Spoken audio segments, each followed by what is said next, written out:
이장현의 실존 인물인 장현의 생애를 살펴보고 시즌2에서 펼쳐질 후반부 이야기에 대하여 예상해 보려 합니다. 이번 회에서는 이장현과 유길채가 꽁냥꽁냥 사랑하고 질투하고 애타하다가 결국 이별 키스로 마무리하는 장면이 나오면서 많은 시청자들을 애타게 만들었는데요. 유길채도 이장현을 좋아하는 게 확실한데 자존심이 강해서인지 아니면 아직 철이 없어서인지 자기 마음도 자기가 모르는 것 같아서 참 답답하기만 하더라고요.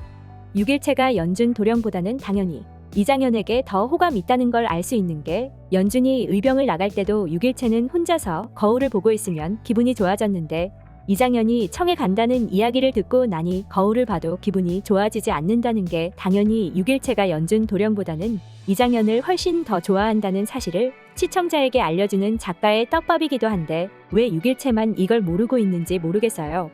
강화도에서 자기 사람을 지켜내면서 조금은 철이 든 줄 알았었는데 한양 수질이 안 좋은 건지 한양 돌아오자마자 철없는 모습으로 다시 돌아왔더라고요. 유길채는 드라마 초반에 단순히 철없고 예쁘고 순진하고 귀엽고 이기적인 모습만 보이다가 병자호란이라는 전쟁의 발발을 계기로 누구보다 책임감 있고 강인한 여성의 모습으로 급성장하는 걸 보면서 시청자들은 감동했고 누구보다 영리하고 주체적이고 강인하고 적극적인 자세로 자신뿐만 아니라 사랑하는 사람들의 생존을 위해 목숨을 던지는 멋진 모습이 인상적이었잖아요. 그런데 한양에 오고 이장현을 다시 만나니 원래 과거 보였던 생기발랄한 애기씨로 돌아와서 다시 이장현에게 투정 부리는 귀여운 여인이 됐네요. 강화도에서 유길채를 구한 이장현은 자기를 발견하지 못하고 멀어져가는 유길채를 보면서 반드시 그대를 만나러 온다고 말하지 않았냐고 중얼거리는 장면에서 정말 세상 멋은 다 끌어안은 고독한 모습에 진짜 너무 멋있기만 했는데요. 사실 당시 조선을 구할 수 있는 비책을 내놓은 것은 이장현이었고 전쟁이 끝난 것도 이장현 덕분이었는데 강화도에서 혼자 쓸쓸히 버려진 모습에 정말 화딱지가 나더라고요. 유길채라는 한 사람 향해 직진하면서 그것도 천연두에 걸리며 목숨까지 걸면서 17일 싸움도 마다치 않고 칼을 날려서 유길채의 목숨을 살려낼 땐 조선 슈퍼맨 같았고 온갖 지략으로 조선을 위기에서 구해낼 때 천재 같은 모습이었는데 막상 천연두에 걸려 고통스러워할 때는 가족과도 같은 수하인 구장과 량음이 옆을 지켰네요. 이장현이 정말 멋있었던 게 강화도 근처 섬에서 량음과 구잠에게 발견되지 않았다면 정말 죽을 수도 있는 상황이었는데 끝까지 유길채의 눈에 띄지 않게 숲을 속에 숨어 있기만 했었잖아요. 그냥 지나가는 말로 구잠에게 쪽팔려서 유길채에게 사실을 말하지 않았다고 했지만 사실 당시 이장현은 자기가 천연두에 걸린 게 확실하다고 생각하고 있었기 때문에 유길채 앞에 나타났다가 천연두를 옮길까봐 그냥 유길채만 구하고 자기 혼자 죽을 각오를 했던 게 아닐까 싶기도 한데요.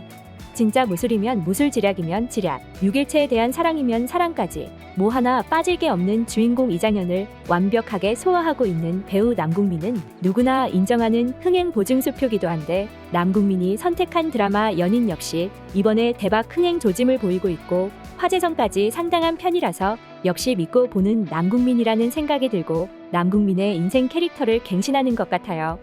이번 회에서는 강화도까지 처참하게 함락이 된 병자호란의 슬픈 실태를 자세히 보여주어서 전쟁이란 게 백성을 얼마나 고통스럽게 하는지 우리 선조들이 겪었을 고초를 보면서 슬픈 마음이 들기도 했는데요. 인조는 오랑캐들에게 무릎을 꿇었고 전쟁이 끝났다는 소식을 들은 길채와 은혜는 마을로 돌아갔으나 이미 마을은 폐허가 되어 전쟁의 참혹한 모습을 마주한 두 사람은 아주 큰 충격에 휩싸였는데요. 그때 동생 유영채를 발견한 유길채는 동생 영채를 울며 마주 안았지만 아버지 유교연이 유길채를 알아보지 못하고 정신줄을 놓은 모습을 보고 슬퍼했네요. 게다가 은혜 아버지는 오랑캐를 유인해서 따돌리겠다고 하다가 오랑캐에게 잡혀 힘없는 늙은이라고 그 자리에서 죽임을 당했다는 충격적인 사실을 듣고 말았는데 정의로운 은혜의 아버지다운 마지막이었지만 영원한 벗인 은혜의 아버지를 잃고 나서 정신줄을 놓아버린 유길채 아버지 유교연을 보며 전쟁의 참혹함은 양반 가문의 가장조차 미치게 만드는구나 싶었습니다. 삼전도의 굴욕을 어떻게 표현할까 궁금했는데 다행히 이 장면은 자세히 묘사를 안 해서 연출과 작가가 잘했다는 생각이 들었는데요. 전쟁의 참혹함을 보면서 우리 선조들의 고초를 살펴보고 함께 슬퍼하는 것까지는 정서적으로 납득이 되지만 인조가 청나라 왕에게 머리를 굽히면서 절하는 모습까지 나와줬다면 진짜 오늘 밤 너무 씁쓸해서 술 한잔 하지 않고는 못 베길 것 같았잖아요. 하지만 전쟁의 참혹함을 이겨낸 백성들은 금방 자신의 삶으로 돌아왔고 유길채 또한 이장현을 찾으러 한양 곳곳을 다녔지만 막상 이장현을 보고 나서는 왜 덥지도 않는데 부채질을 하냐면서 마음에도 없는 소리만 해대고 있었는데요. 이장현은 나는 다른 사람보다 열이 많다면서 버럭 소리를 질러버렸는데 17대 1로 싸워서 6일째 목숨 구해줘 놓고 그걸 말하지 않는 게 이해 안 간 고잠은 왜 이야기를 안 했냐고 물었고, 이장현은 그냥 쪽팔려서 그렇다고 했지만 사실은 강화도로 가라고 했던 것에 대해 미안한 마음이 커서 고맙단 인사받는 것조차 내키지 않았던 게 아닌가 싶더라고요. 6일차는 술 팔고 웃음 파는 오심정이란 데를 제 집처럼 지나다니는 이장현 보라면서 화가 난 것처럼 이야기를 했지만 사실 이장현을 만나기 위해서 일부러 그곳 근처를 서성이기까지 했는데요. 그런데 작가가 오심정이란 곳과 량음이란 자를 이장현 옆에 둔 진짜 이유가 있는 것 같아요.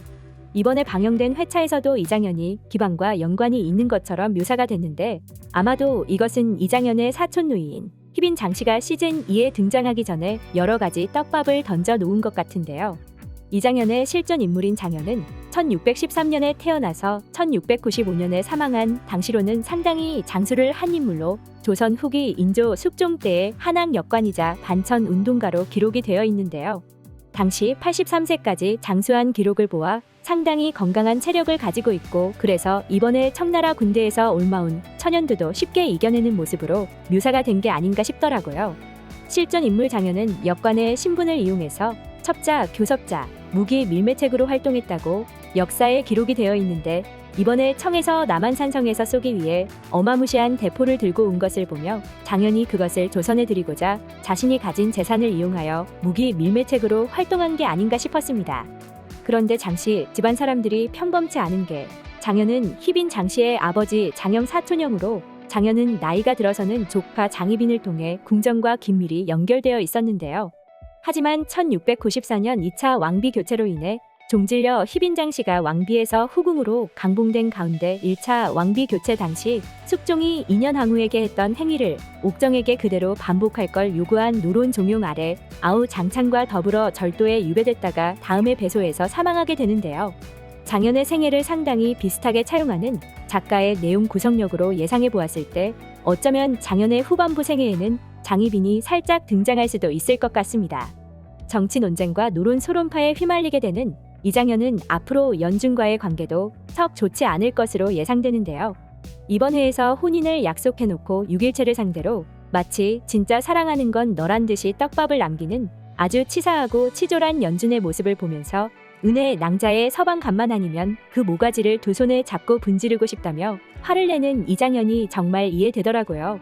그렇게 화를 내는데도 눈치 없이 구는 연준을 아군과 적군이 누군지도 구분 못할 정도로 너무 순진하다고 한심해하는 이장현을 보면서 정말 10분 공감하게 되었고, 연준 정말 이번 회에서는 아니었잖아요.